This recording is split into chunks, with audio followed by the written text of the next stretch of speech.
चिंता एवं चिंतन बहुत फरक रही बुझेदेली ना।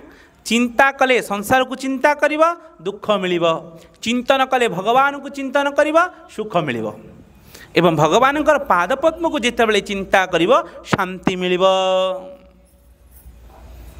श्रीमद् भगवत गीता निजे स्वयं भगवान कहले ईश्वर सर्वभूतानां हृदय अर्जुन तिष्ठति भ्रामयन् सर्वभूतानि यंत्रारूढ़ानि मायया तमेवं शरणं गच्छ सर्वभावेन भारत तत्प्रसादात् परां शांति स्थानं प्राप्स्यसि शाश्वतम।